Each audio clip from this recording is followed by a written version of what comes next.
ఊటీలోని పొగమంచు కప్పిన కొండల్లో బెంగళూరు రద్దీ హడావిడి నుంచి దూరంగా కొత్తగా పెళ్లైన డాక్టర్ జంట డాక్టర్ అర్జున్ డాక్టర్ మీరా తమ కలల స్వర్గాన్ని కనుగొన్నారు. చల్లని గాలులు, పచ్చని లోయలు, మేఘాలతో చుట్టుముట్టిన అందమైన వాతావరణం వాళ్ల హృదయాలను ఆకర్షించాయి. బెంగళూరు జీవితాన్ని వదిలి వాళ్లు ఊటీకి మకాం మార్చి ఒక నిర్మానుష్యమైన కొండపై తమ కలల ఇంటిని నిర్మించారు. ఆ ఇల్లు ఒక అద్భుత రచన. పెద్ద గాజు కిటికీలు లోయల అందాలను చూపిస్తూ, రాతి మార్గాలు పుష్పాలతో అలంకరించబడి, బాల్కనీ నుంచి నక్షత్రాలు తాకినట్టు అనిపించేది. వాళ్ల విశ్వాసపాత్రమైన గోల్డెన్ రిట్రీవర్ మ్యాక్స్ వాళ్లతో ఈ స్వర్గంలో సంతోషంగా గడిపేది. ఉదయం కాఫీ తాగుతూ సూర్యోదయాన్ని చూడడం, సాయంత్రం పొలాల్లో నడవడం, రాత్రి నక్షత్రాల కింద మాటలు చెప్పుకోవడం వాళ్ల జీవితం ఒక కలలా సాగింది. అర్జున్, మీరా ఒకరి కళ్లలో ఒకరు చూసుకుంటూ ఈ క్షణాలను జీవితాంతం గుండెల్లో నిల్వ చేసుకోవాలని కలలు కన్నారు. కాని ఈ సౌందర్యం వెనుక ఒక చీకటి రహస్యం దాగి ఉంది.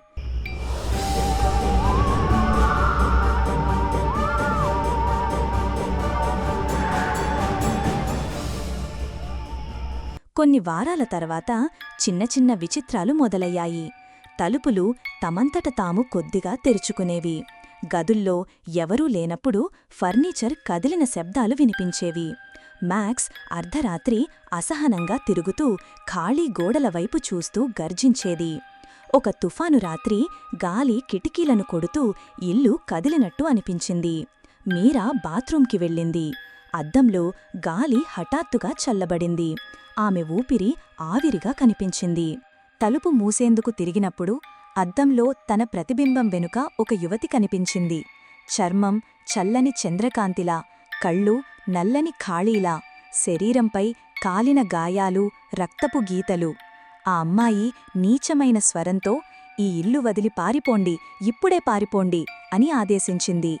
ఆమె ఆకారం క్షణంలో మాయమై అద్దంలో మీరా ఒంటరిగా కనిపించింది. భయంతో మీరా అరిచి గుండెలు బాదుకునేలా బయటకు పరుగెత్తింది. ఆమె ఈ భయానక దృశ్యాన్ని అర్జున్కి చెప్పింది. కళ్లలో భయం, గొంతులో వణుకు. అర్జున్ డాక్టర్గా తర్కంతో ఆలోచిస్తూ ఇది కలనుంచి లేచిన గందరగోళం కావచ్చని, లేదా ఒత్తిడి వల్ల వచ్చిన భ్రమ అని ఓదార్చాడు. కాని ఆ రాత్రి ఇద్దరూ నిద్రపోలేదు. ఇంటి నిశ్శబ్దంలో ఏదో కదిలినట్టు, ఎవరో చూస్తున్నట్టు అనిపించింది. మీరా గుండెలో భయం గూడుకట్టుకుంది. అర్జున్ కూడా ఆ రాత్రి బాల్కనీలో నిలబడి లోయలోంచి వచ్చే వింత శబ్దాలను విన్నాడు. ఎవరో ఏడుస్తున్నట్టు, ఎవరో పిలుస్తున్నట్టు. రోజులు గడిచే కొద్దీ భయం పెరిగింది. మీరాకి గదుల మూలల్లో నీడలు కనిపించాయి. ఒక స్త్రీ ఆకారం చీరలో తల వంచుకొని నిలబడి ఆమె చూస్తే అదృశ్యమైపోయేది. అర్జున్ తన స్టడీలో ఒంటరిగా ఉన్నప్పుడు పుస్తకాలు తమంతట తాము తెరుచుకునేవి. గాలి లేకుండా కాగితాలు కదిలేవి. ఒక సాయంత్రం బాల్కనీలో భోజనం చేస్తుండగా మ్యాక్స్ హఠాత్తుగా గట్టిగా అరిచి బాల్కనీ అంచుకు పరుగెత్తాడు. లోయలోకి చూస్తూ గర్జించాడు. అర్జున్ టార్చ్ లైట్తో సరస్సు దగ్గర వాక్కి వెళ్లాడు. పొగమంచు కమ్ముకున్న లోయలో ఏమీ కనిపించలేదు.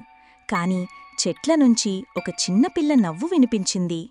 మొదట సంతోషంగా, ఆ తరువాత బాధతో కూడిన కేకలుగా మారింది. ఆ శబ్దం అతని పేరుని పిలిచినట్టు, దగ్గరగా వచ్చినట్టు అనిపించింది. అర్జున్ భయంతో ఇంటికి పరిగెత్తాడు. మీరా సురక్షితంగా ఉందని చూసి ఊపిరి పీల్చాడు. కాని ఆ శబ్దం అతని మనసులో చరిగిపోలేదు. పౌర్ణమి రాత్రి భయం తారాస్థాయికి చేరింది. మ్యాక్స్ అర్ధరాత్రి గట్టిగా అరవడం మొదలెట్టాడు. దాని గొంతులో భయం, ఆక్రోశం కలిసి ఉన్నాయి.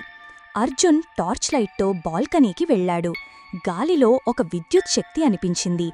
ఆకాశంలో చంద్రుడు రక్తపు రంగులో కనిపించాడు. గాజు రైలింగ్పై ఒక చిన్న చేతి గుర్తు కనిపించి అతను చూస్తుండగా నెమ్మదిగా అదృశ్యమైంది.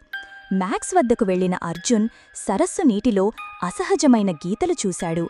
టార్చ్ లైట్లో అవి "పారిపో" అని రాసినట్టు కనిపించాయి. బెడ్రూంకి తిరిగి వచ్చిన అతనికి గుండె ఆగినంత పనైంది. మీరా మంచంపై లేదు.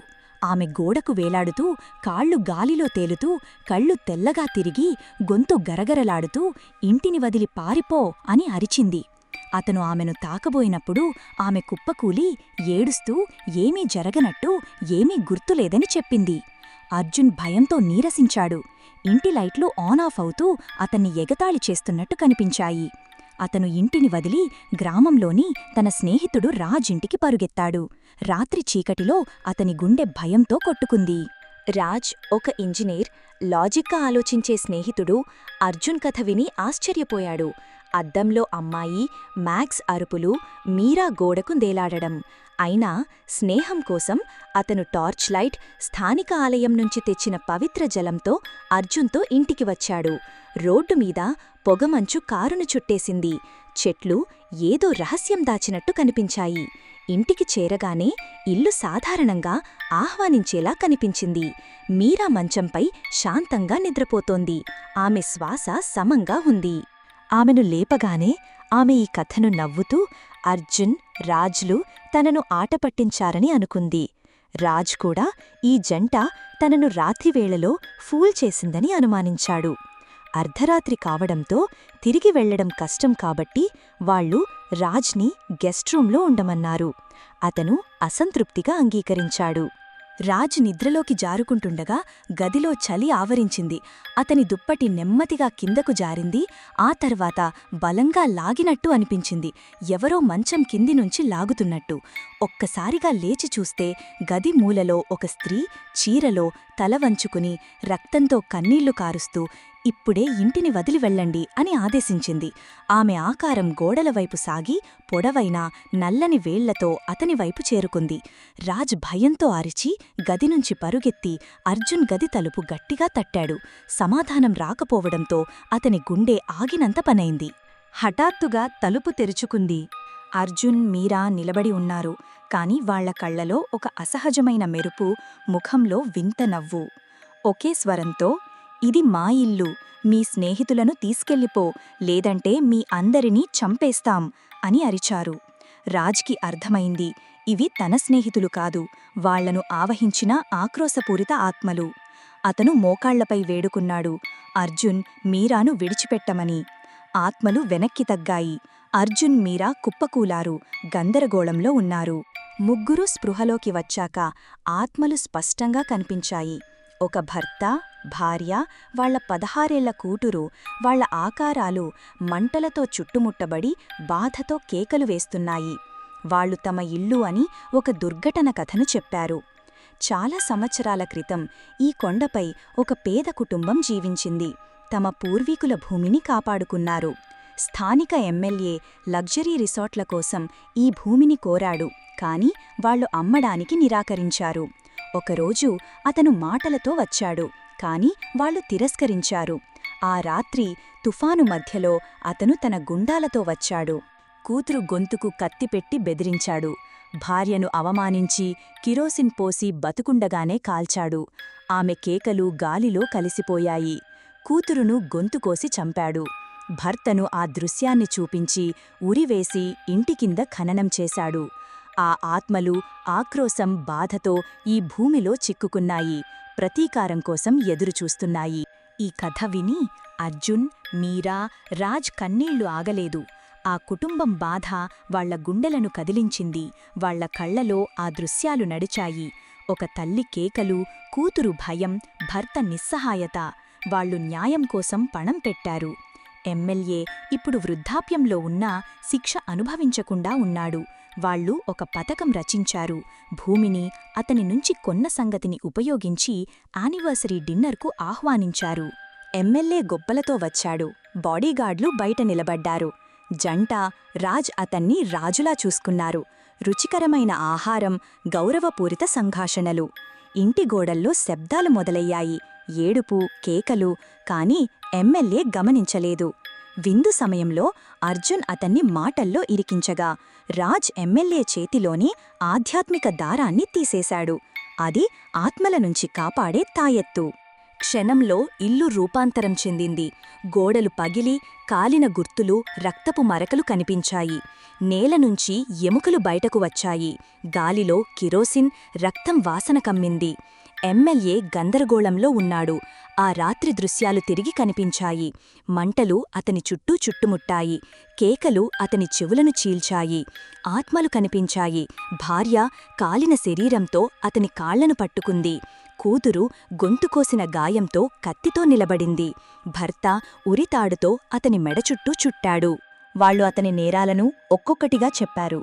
ఆ రాత్రి బాధను అతనికి తిరిగి అనుభవింపజేశారు. ఎమ్మెల్యే కేకలు వేశాడు. కాని ఆత్మలు నెమ్మదిగా అతని ఆత్మను చీల్చాయి. అతని శరీరం మంటల్లో కొట్టుకుంది. ఉదయం బాడీగార్డ్లు తలుపు తెరిచారు. ఇల్లు సాధారణంగా కనిపించింది. కాని ఎవరూ లేరు. అర్జున్, మీరా, రాజ్, ఎమ్మెల్యే ఎవరూ కనిపించలేదు. మ్యాక్స్ మాత్రం బాల్కనీలో కూర్చుని ఏదో చూస్తూ ఏడుస్తోంది. గ్రామంలో ఈ కథ వైరల్ అయ్యింది. ఆత్మల ప్రతీకారం, అదృశ్యమైన వ్యక్తులు. నేటికీ ప్రజలు ఆ ప్రాంతం ముందు నడవడానికి భయపడుతున్నారు. రాత్రిపూట కనిపించే లైట్లు, కేకలు, ఏడుపులు అందరినీ భయపెట్టాయి. కొన్ని నెలల తరువాత ఇంటిని కూల్చిశారు. భూమి రక్తం కారినట్టు, ఎముకలు బయటకు వచ్చినట్టు కనిపించింది. మ్యాక్స్ శిథిలాల మధ్య కాపలాగా ఉండేది. ఒక తుఫాను రాత్రి మ్యాక్స్ గట్టిగా అరవడం మొదలెట్టింది. పొగమంచులో 3 నీడలు కనిపించాయి. వాటివైపు మ్యాక్స్ నడిచి అదృశ్యమైంది. అవి ఆత్మల కుటుంబమా, లేక రాజ్, మీరా, అర్జున్లా? ఈ రహస్యం ఊటీ కొండల్లో శాశ్వతంగా నీడలా వేలాడుతోంది. గాలిలో ఏడుపు, బాధ, ప్రతీకారం ఇప్పటికీ వినిపిస్తోంది. హాయ్ ఫ్రెండ్స్, మీరు నా వీడియో చూసినందుకు చాలా థ్యాంక్స్. మరిన్ని ఎక్సైటింగ్ మరియు డార్క్ తెలుగు స్టోరీస్ కోసం ప్లీజ్ నా ఛానల్ని లైక్ చేయండి, షేర్ చేయండి మరియు సబ్స్క్రైబ్ చేసేయండి. మీ సపోర్ట్ నాకు చాలా ఇంపార్టెంట్. సో ప్లీజ్ నా ఛానల్కి మద్దతు ఇవ్వండి. Thank you.